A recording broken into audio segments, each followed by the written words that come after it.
Of man's first disobedience, and the fruit of that forbidden tree whose mortal taste brought death into the world, and all our woe, with loss of Eden, till one greater man restore us and regain the blissful seat. Sing, heavenly muse, that on the secret top of Oreb or of Sinai didst inspire that shepherd who first taught the chosen seed in the beginning how the heavens and earth rose out of chaos. Or, if Sion hill delight thee more, and Siloa's brook that flowed fast by the oracle of God, I thence invoke thy aid to my adventurous song, that with no middle flight intends to soar above the Aeonian mount, while it pursues things unattempted yet in prose or rhyme. And chiefly thou, O Spirit, that dost prefer before all temples the upright heart and pure, instruct me. For thou knowest, thou from the first wast present, and with mighty wings outspread, dove-like, satst brooding on the vast abyss, and madest it pregnant. What in me is dark, illumine. What is low, raise and support, that to the height of this great argument I may assert eternal providence, and justify the ways of God to men. Say first, for heaven hides nothing from thy view, nor the deep tract of hell. Say first, what cause moved our grandparents in that happy state, favored of heaven so highly, to fall off from their Creator and transgress his will for one restraint, lords of the world besides? Who first seduced them to that foul revolt? The infernal serpent. He it was whose guile, stirred up with envy and revenge, deceived the mother of mankind. What time his pride had cast him out from heaven with all his host of rebel angels, by whose aid aspiring to set himself in glory above his peers, he trusted to have equalled the Most High if he opposed, and with ambitious aim against the throne and monarchy of God, raised impious war in heaven, and battle proud with vain attempt. Him the almighty power hurled headlong flaming from the ethereal sky, with hideous ruin and combustion down to bottomless perdition, there to dwell in adamantine chains and penal fire, who durst defy the omnipotent to arms. 9 times the space that measures day and night to mortal men, he with his horrid crew lay vanquished, rolling in the fiery gulf, confounded though immortal. But his doom reserved him to more wrath, for now the thought both of lost happiness and lasting pain torments him. Round he throws his baleful eyes, that witnessed huge affliction and dismay, mixed with obdurate pride and steadfast hate. At once, as far as angels can, he views the dismal situation, waste and wild, a dungeon horrible, on all sides round as one great furnace flamed, yet from those flames no light, but rather darkness visible, served only to discover sights of woe, regions of sorrow, doleful shades where peace and rest can never dwell. Hope never comes that comes to all, but torture without end still urges, and a fiery deluge fed with ever-burning sulfur unconsumed. Such place eternal justice had prepared for those rebellious. Here their prison ordained in utter darkness, and their portion set as far removed from God and light of heaven as from the center thrice to the utmost pole. Oh, how unlike the place from whence they fell! There the companions of his fall, o'erwhelmed with floods and whirlwinds of tempestuous fire, he soon discerns, and weltering by his side, one next himself in power, and next in crime, long after known in Palestine and named Beelzebub, to whom the arch-enemy and thence in heaven called Satan, with bold words breaking the horrid silence, thus began: If thou beest he, but oh, how fallen, how changed from him who, in the happy realms of light, clothed with transcendent brightness, didst outshine myriads though bright. If he, whom mutual league united thoughts and counsels, equal hope and hazard in the glorious enterprise, joined with me once, now misery hath joined in equal ruin. Into what pit thou seest, from what height fallen, so much the stronger proved he with his thunder, until then who knew the force of those dire arms. Yet not for those, nor what the potent victor in his rage can else inflict, do I repent or change, though changed in outward luster. That fixed mind and high disdain from sense of injured merit that with the mightiest raised me to contend, and to the fierce contention brought along innumerable force of spirits armed, that durst dislike his reign, and me preferring. His utmost power with adverse power opposed in dubious battle on the plains of heaven, and shook his throne. What though the field be lost? All is not lost. The unconquerable will and study of revenge, immortal hate and courage never to submit or yield. And what else is not to be overcome? That glory never shall his wrath or might extort from me, to bow and sue for grace with suppliant knee, and deify his power, who from the terror of this arm so late doubted his empire. That were low indeed, that were an ignominy and shame beneath this downfall. Since by fate the strength of gods and this imperial substance cannot fail, since through experience of this great event, in arms not worse, in foresight much advanced, we may with more successful hope resolve to wage by force or guile eternal war, irreconcilable to our grand foe, who now triumphs, and in the excess of joy, sole reigning, holds the tyranny of heaven. So spake the apostate angel, though in pain, vaunting aloud, but racked with deep despair.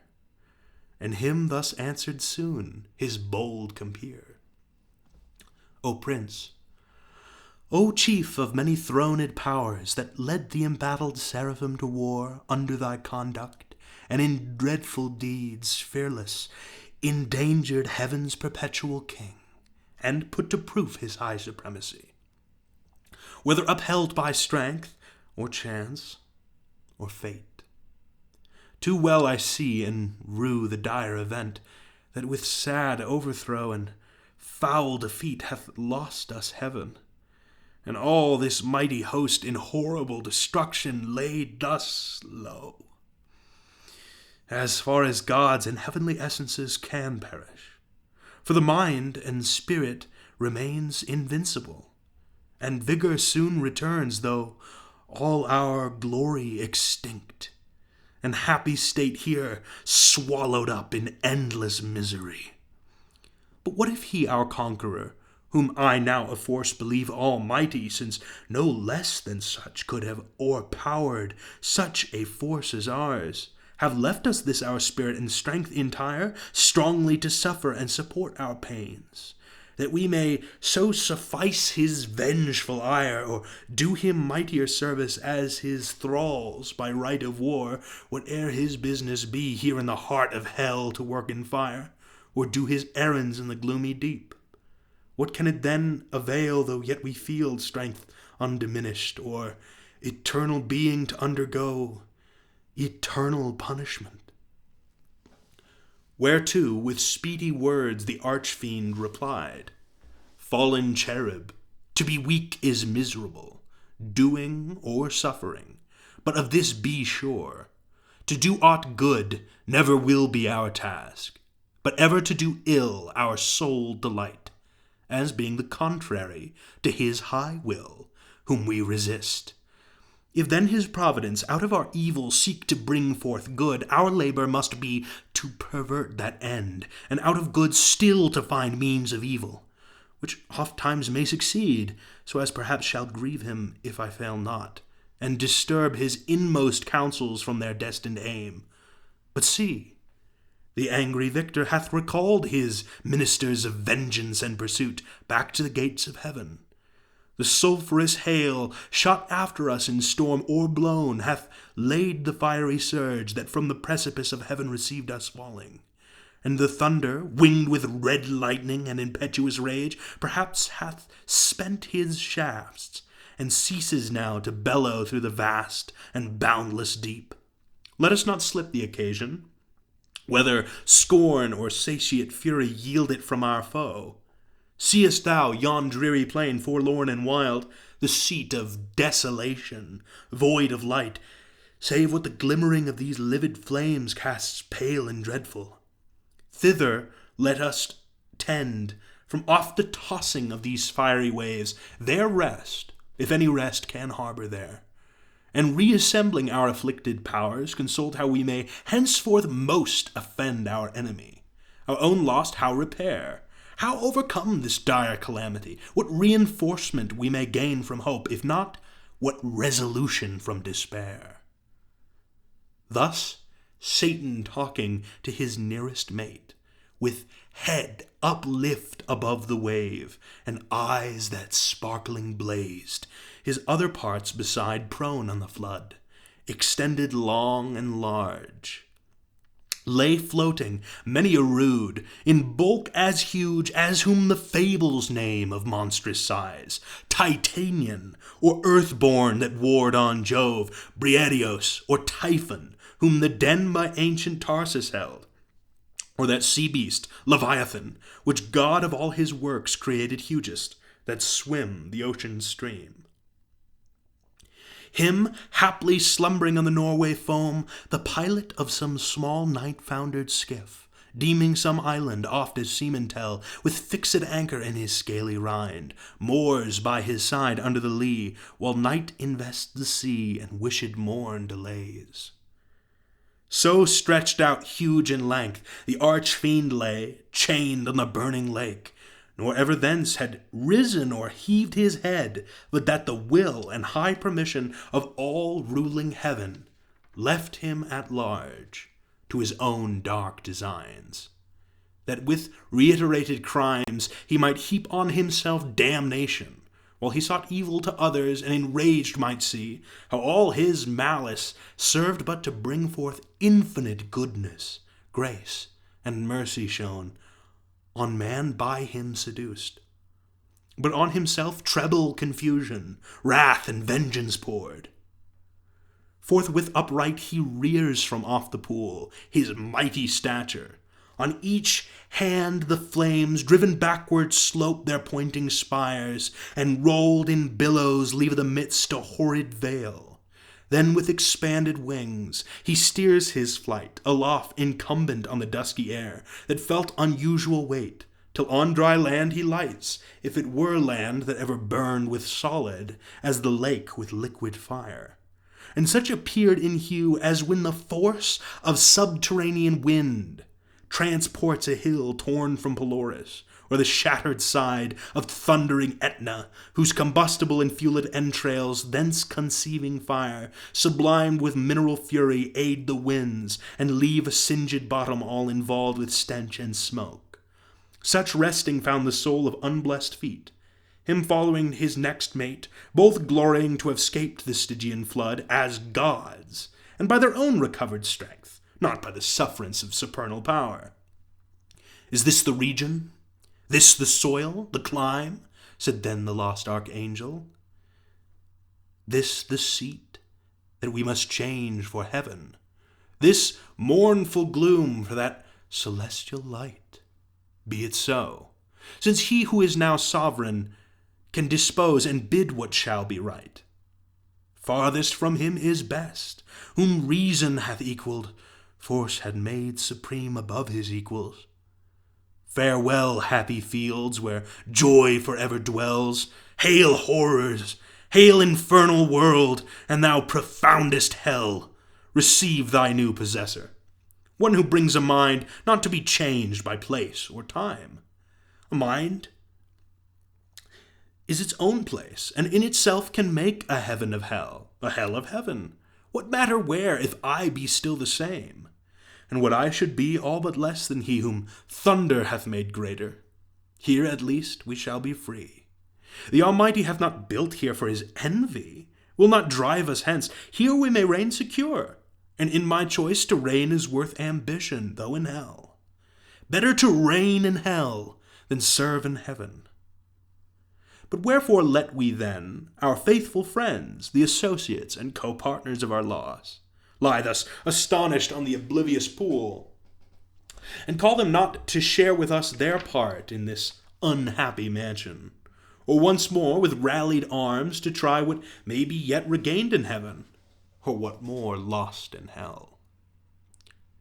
So Satan spake, and him Beelzebub thus answered, Leader of those armies bright, which but the omnipotent none could have foiled, if once they hear that voice, their liveliest pledge of hope in fears and dangers, heard so oft in worst extremes, and on the perilous edge of battle when it raged, in all assaults their surest signal, they will soon resume new courage and revive, though now they lie groveling and prostrate on yon lake of fire, as we erewhile, astounded and amazed. No wonder fallen from such a pernicious height. He scarce had ceased when the superior fiend was moving toward the shore, his ponderous shield ethereal temper, massy, large, and round, behind him cast.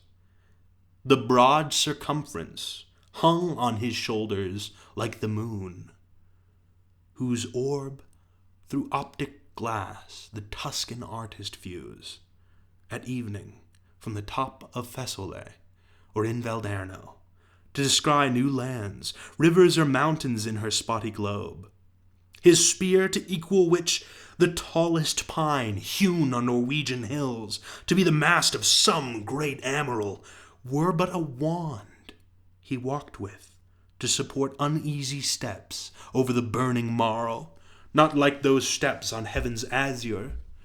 And the torrid clime smote on him sore besides, vaulted with fire.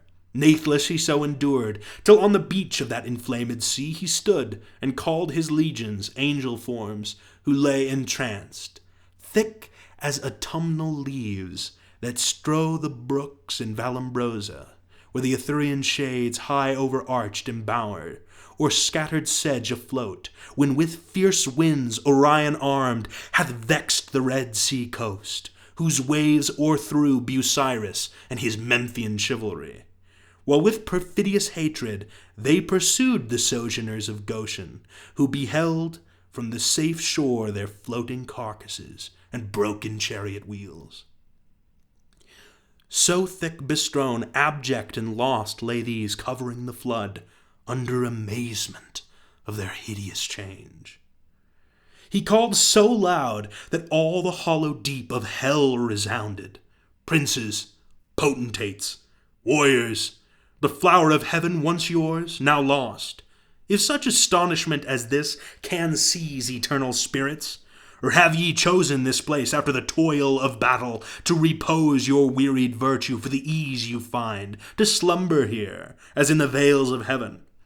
Or in this abject posture have ye sworn to adore the conqueror, who now beholds cherub and seraph rolling in the flood with scattered arms and ensigns, till anon his swift pursuers from heaven's gate discern the advantage, and descending tread us down, thus drooping, or with linked thunderbolts transfix us to the bottom of this gulf. Awake, arise, or be forever fallen. They heard, and were abashed, and up they sprung, upon the wing, as when men wont to watch on duty, sleeping found by whom they dread, rouse and bestir themselves ere well awake. Nor did they not perceive the evil plight in which they were, or the fierce pains not feel. Yet to their general's voice they soon obeyed innumerable, as when the potent rod of Amram's son in Egypt's evil day waved round the coast, upcalled a pitchy cloud of locusts, warping on the eastern wind, that o'er the realm of impious Pharaoh hung like night, and darkened all the land of Nile. So numberless were those bad angels seen, hovering on wing under the cope of hell, twixt upper, nether, and surrounding fires, till, as a signal given, the uplifted spear of their great Sultan, waving to direct their course, in even balance down they light on the firm brimstone, and fill all the plain. A multitude like which the populous north poured never from her frozen loins, to pass Rhine or the Danau, when her barbarous sons came like a deluge on the south, and spread beneath Gibraltar to the Libyan sands.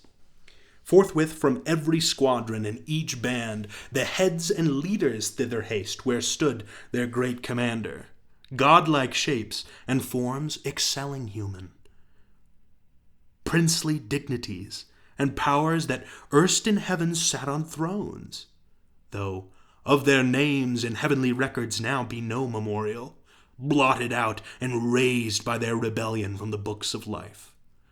Nor had they yet among the sons of Eve got them new names, till wandering o'er the earth, through God's high sufferance for the trial of man, by falsities and lies, the greatest part of mankind they corrupted, to forsake God their Creator, and the invisible glory of him that made them, to transform oft to the image of a brute, adorned with gay religions full of pomp and gold, and devils to adore for deities.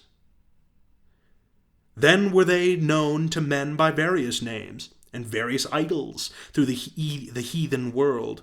Say, Muse, their names then known, who first, who last, roused from the slumber on that fiery couch, at their great emperor's call, as next in worth, came singly where he stood on the bare strand, while the promiscuous crowd stood yet aloof.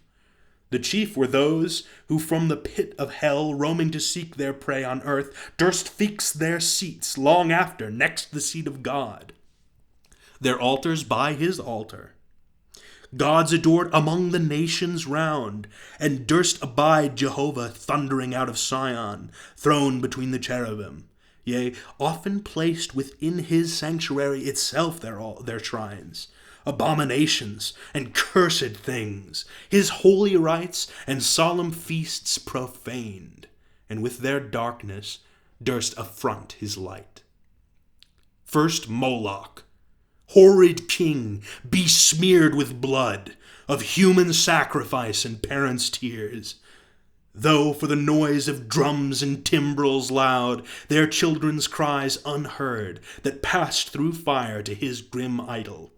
Him the Ammonite worshipped in Rabbah and her watery plain, in Argob and in Bashan, to the stream of utmost Arnon. Not content with such audacious neighborhood, the wisest heart of Solomon he led by fraud, to build his temple right against the temple of God on that opprobrious hill, and made his grove the pleasant valley of Hinnom, Tophet thence, and black Gehenna called, the type of hell.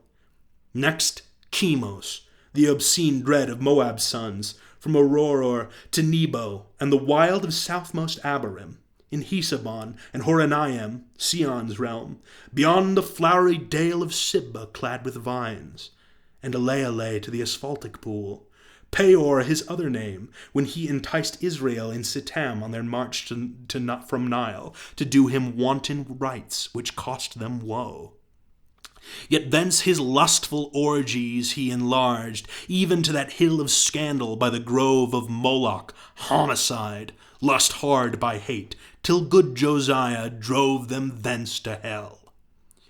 With these came they, who from the bordering flood of old Euphrates to the brook that parts Egypt from Syrian ground, had general names of Baalim and Ashtaroth, those male, these feminine.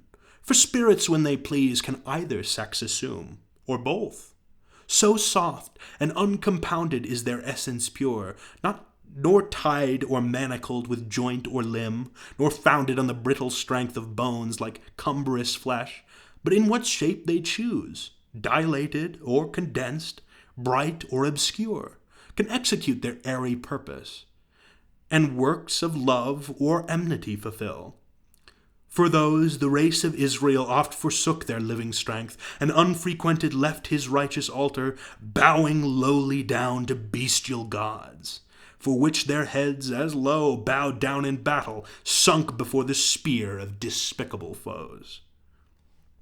With these in troop came Ashtoreth, whom the Phoenicians called Astarte, queen of heaven, with crescent horns, to whose bright image nightly by the moon Sidonian virgins paid their vows and songs. In Sion also not unsung, where stood her temple on the offensive mountain, built by that uxorious king, whose heart, though large, beguiled by fair idolatresses, fell to idols foul. Thammuz came next behind, whose annual wound in Lebanon allured the Syrian damsels to lament his fate in amorous ditties all a summer's day, while smooth Adonis from his native rock ran purple to the sea, supposed with blood of Thammuz yearly wounded. The love tale infected Sion's daughters with like heat, whose wanton passions in the sacred porch Ezekiel saw, when by the vision led his eye surveyed the dark idolatries of alienated Judah. Next came one who mourned in earnest, when the captive ark maimed his brute image, head and hands lopped off in his own temple on the Grunsel edge, where he fell flat and shamed his worshippers. Dagon his name, sea monster, upward man and downward fish. Yet had his temple high reared in Azotus, dreaded through the coast of Palestine, in Gath and Ascalon, and Acheron in Gaza's frontier bounds. Him followed Rimmon, whose delightful seat was fair Damascus, on the fertile banks of Abana and Pharphar. Lucid streams, he also against the house of God was bold. A leper once he lost, and gained a king. Ahaz, his sottish conqueror, whom he drew God's altar to disparage and displace for one of Syrian mode, whereon to burn his odious offerings, and adore the gods whom he had vanquished. After these appeared a crew who, under names of old renown, Osiris, Isis, Horus in their train, with monstrous shapes and sorceries, abused fanatic Egypt and her priests to seek their wandering gods, disguised in brutish forms rather than human. Nor did Israel scape the infection when their borrowed gold composed the calf in Oreb, and the rebel king doubled that sin in Bethel and in Dan, likening his maker to the grazed ox. Jehovah, who in one night when he passed from Egypt marching, equaled with one stroke both her firstborn and all her bleating gods. Belial came last, than whom a spirit more lewd fell not from heaven, or more gross to love vice for itself. To him no temple stood, or altar smoked, yet who more oft than he in temples and at altars, when the priest turns atheist, as did Eli's sons, who filled with lust and violence the house of God. In courts and palaces he also reigns, and in luxurious cities, where the noise of riot ascends above their loftiest towers, in injury and outrage. And when night darkens the street, then wander forth the sons of Belial, flown with insolence and wine. Witness the streets of Sodom, and that night in Gibeah, when the hospitable door exposed a matron to avoid worse rape.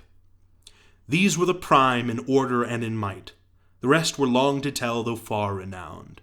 The Ionian gods, of Javan's issue held gods, yet confessed later than heaven and earth their boasted parents. Titan, heaven's firstborn, with his enormous brood and birthright seized by younger Saturn. He from mightier Jove his own and Rhea's sons like measure found. So Jove usurping reigned. These first in Crete and Ida known, thence on the snowy top of cold Olympus ruled the middle air, their highest heaven. Or on the Delphian cliff, or in Dodonia, and through all the bounds of Doric land, or who with Saturn old fled over Adria to the Hesperian fields, and o'er the Celtic roamed the utmost isles.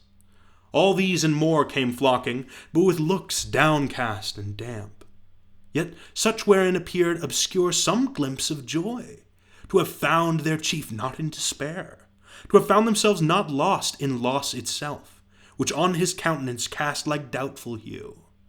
But he his wonted pride soon recollecting, with high words that bore semblance of worth, not substance, gently raised their fainting courage, and dispelled their fears.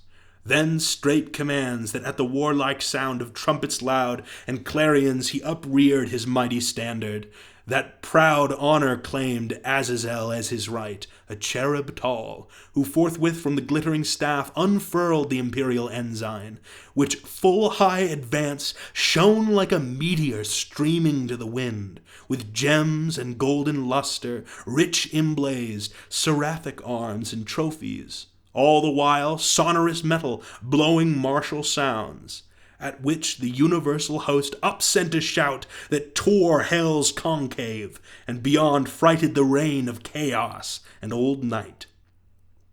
All in a moment through the gloom were seen 10,000 banners rise into the air, with orient colors waving with them rose a forest huge of spears, and thronging helms appeared in serried shields in thick array, of depth immeasurable. Anon they move in perfect phalanx to the Dorian mood of flutes and soft recorders, such as raised to height of noblest temper heroes old, arming to battle, and instead of rage deliberate valor breathed, firm and unmoved with dread of death, to flight or foul retreat, nor wanting power to mitigate and swage with solemn touches troubled thoughts and chase anguish, and doubt and fear and sorrow and pain from mortal or immortal minds. Thus they, breathing united force and fixed thought, moved on in silence to soft pipes that charmed their painful steps over the burnt soil. And now advanced in view they stand, a horrid front of dreadful length and dazzling arms, in guise of warriors old with ordered spear and shield, awaiting what command their mighty chief had to impose. He through the armed files darts his experienced eye, and soon traverse the whole battalion views, their order due, their visages and stature as of gods, their number last he sums.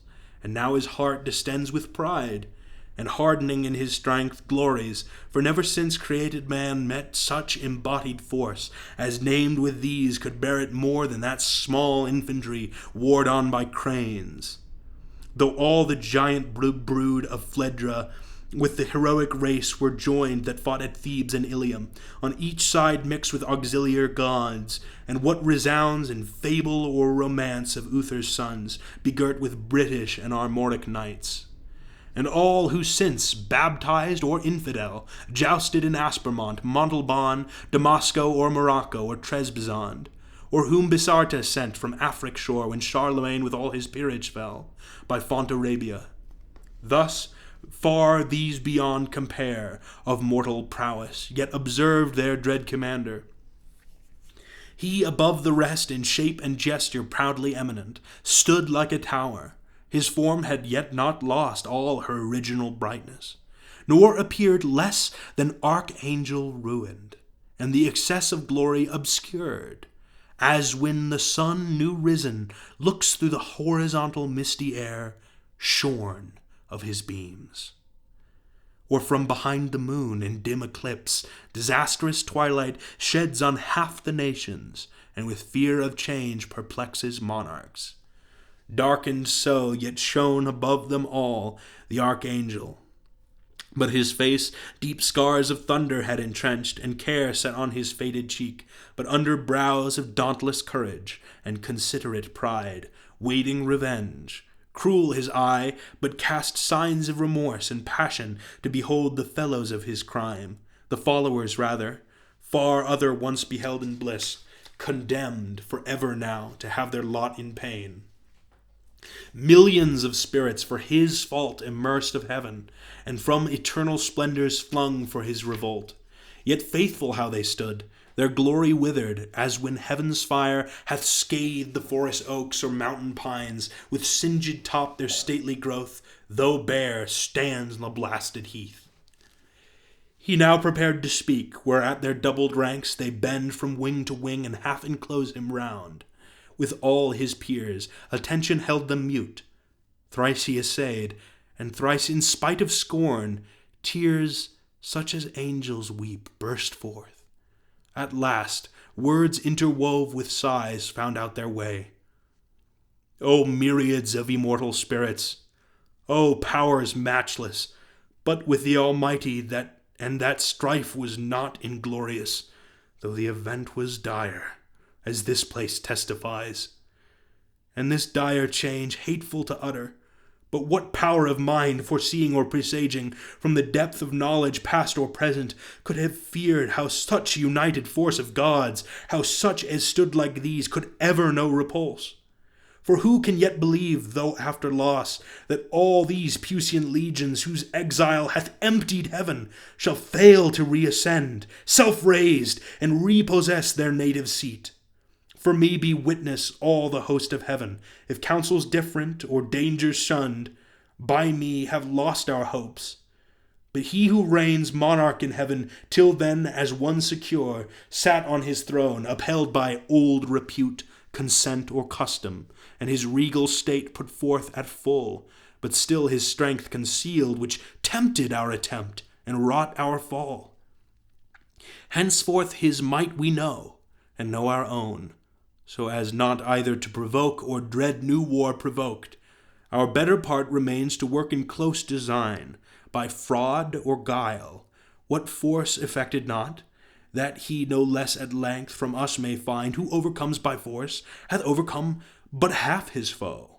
Space may produce new worlds, whereof so rife there went to fame in heaven that he ere long intended to create, and therein plant a generation, whom his choice regard should favor equal to the sons of heaven, thither, if but to pry, shall be perhaps our first eruption.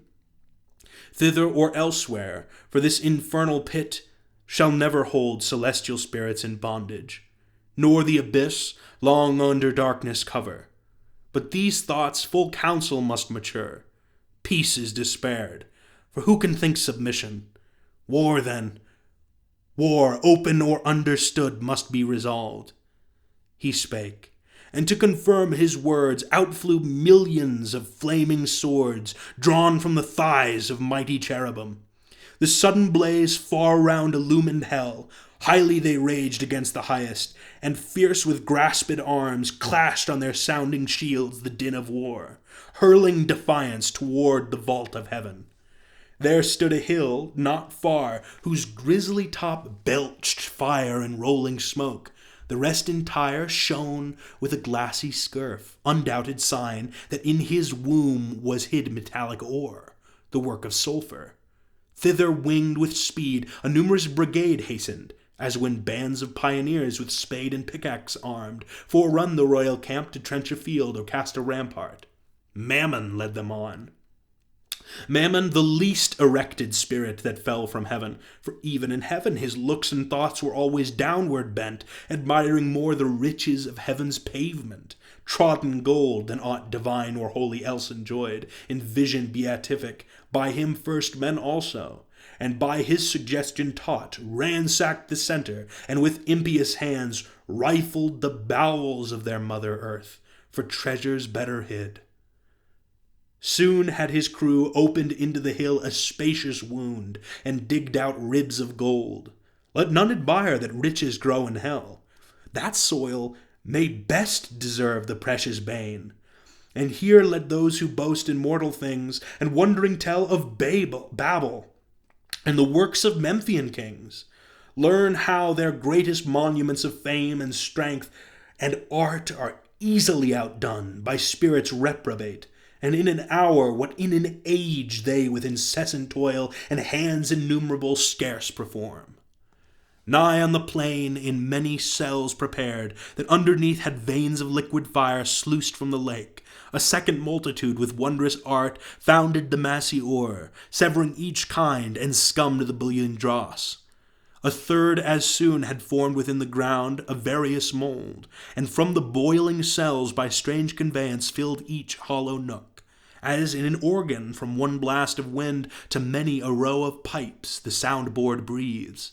Anon out of the earth a fabric huge rose like an exhalation, with the sound of dulcet symphonies and voices sweet, built like a temple, where pilasters round were set, and Doric pillars overlaid with golden architrave. Nor did there want cornice or frieze, with bossy sculptures graven. The roof was fretted gold. Not Babylon, nor great Al-Cairo such magnificence equaled in all their glories, to enshrine Balis or Seraph their gods, or seat their kings, when Egypt with Assyria strove in wealth and luxury. The ascending pile stood fixed her stately height, and straight the doors, opening their brazen folds, discover wide within her ample spaces o'er the smooth and level pavement. From the arched roof, pendant by subtle magic, many a row of starry lamps, and blazing cressets fed with naphtha and asphaltus yielded light as from a sky. The hasty multitude admiring enter, and the work some praise, and some the architect. His hand was known in heaven by many a towered structure high, when sceptred angels held their residence, and sat as princes, whom the supreme king exalted to such power and gave to rule, each in his hierarchy, the orders bright, nor was his name unheard or unadored in ancient Greece, and in Ausonian land men called him Mulciber. And how he fell from heaven they fabled, thrown by angry Jove, sheer o'er the crystal battlements. From morn to noon he fell, from noon to dewy eve, a summer's day, and with the setting sun dropped from the zenith like a falling star, on Lemnos, the Aegean isle. Thus they relate, erring, for he with this rebellious rout fell long before. Nor aught availed him now to have built in heaven high towers, nor did he scape by all his engines, but was headlong sent with his industrious crew to build in hell. Meanwhile the winged heralds, by command of sovereign power, with awful ceremony and trumpets sound throughout the host proclaim, a solemn council forthwith to be held at Pandemonium, the high capital of Satan and his peers. Their summons called from every band and squared regiment, by place or choice the worthiest, they anon with hundreds and with thousands trooping came attended. All access was thronged, the gates and porches wide, but chief the spacious hall, through like a covered field where champions bold wont ride and armed, and at the Soldan's chair defied the best of Paynim chivalry to mortal combat or career with lance. Thick swarmed both on the ground and in the air, brushed with the hiss of rustling wings, as bees in springtime, when the sun with Taurus rides, pour forth their populous youth about the hive in clusters. They among fresh dews and flowers fly to and fro, or on the smoothed plank the suburb of their straw-built citadel. New rubbed with balm, expatiate and confer their state affairs. So thick the airy crowd swarmed and were straitened, till the signal given, behold a wonder. They but now who seemed in bigness to surpass earth's giant sons, now less than smallest dwarves, in narrow room throng numberless, like that Pygmaean race, beyond the Indian mount, or fairy elves, whose midnight revels by a forest side or fountain some belated peasant sees or dreams he sees, while overhead the moon sits arbitress, and nearer to the earth wheels her pale course. They on their mirth and dance, intent with jocund music, charm his ear. At once with joy and fear his heart rebounds. Thus incorporeal spirits to smallest forms reduce their shapes immense, and were at large, though without number, still amidst the hall of that infernal court. But far within, and in their own dimensions like themselves, the great seraphic lords and cherubim, in close recess and secret conclave sat, 1,000 demigods, on golden seats, frequent and full. After short silence, then, and summons read, the great consult began.